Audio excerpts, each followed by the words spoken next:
Welcome to The Unveil. I'm your host, and today we're talking about something that quietly shapes everything in your life, your inner narrative. This episode is brought to you by RSS.com, the podcast hosting platform I personally use for Welcome to The Unveil. If you've been thinking about starting your own podcast, RSS.com makes it simple, affordable, and legit. My link is in the show notes and is pinned in the comments. Go check it out. So, let's begin today's episode. The story you tell yourself about who you are, what you're capable of, what you deserve, what is and isn't possible for you. These stories run constantly in the background like software you forgot you installed. And for most of us, a significant chunk of that software was written by other people, long before we were old enough to question it.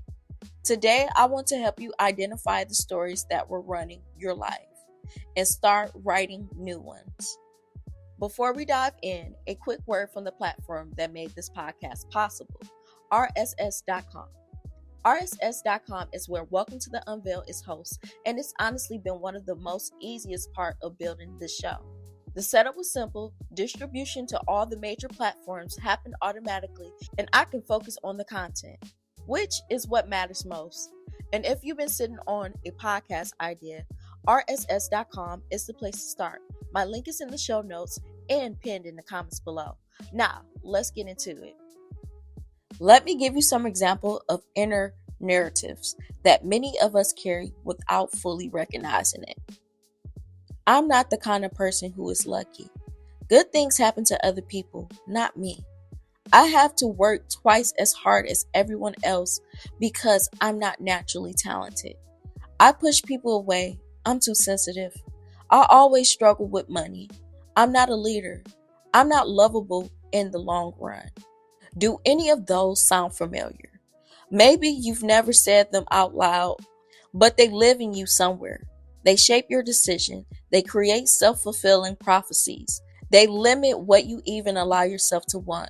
Because wanting something you're not the kind of person to have feels dangerous. Here's the important thing to understand. Most of these stories was not authored by you. They were authored by the adults in your life, by your early experience, by cultural message, by the interpretation you made as a child trying to make sense of a confusing world. A child who kept being overlooked concluded, I'm not important enough to notice. A child who kept failing at something conclude, I'm not smart enough. A child who kept being told to be quiet conclude, my voice doesn't matter. These conclusions made sense then, but they were never objectively true.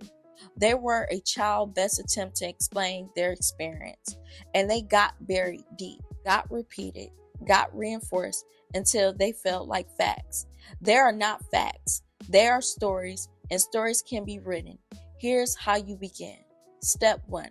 Identify the story. When you find yourself saying, I can't, I never, I always, I am just not the kind of person, pause. Write it down. Get it out of the background into the light where you can see it. Step 2.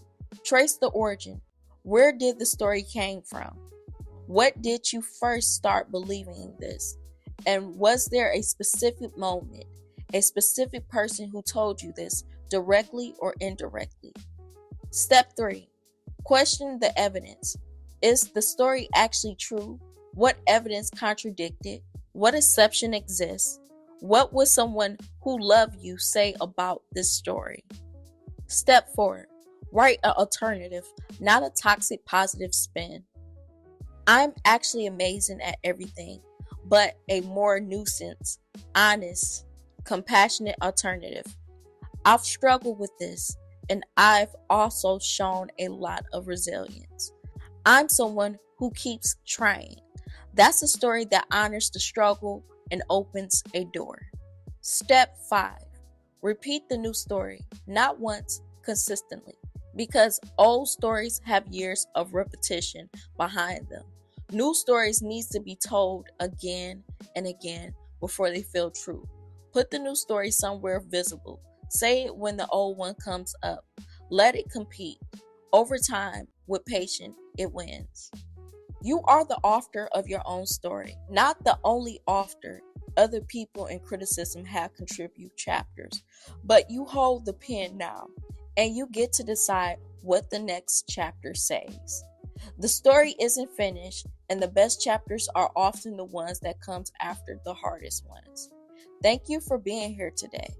I'll see you next week on the Welcome to the Unveil.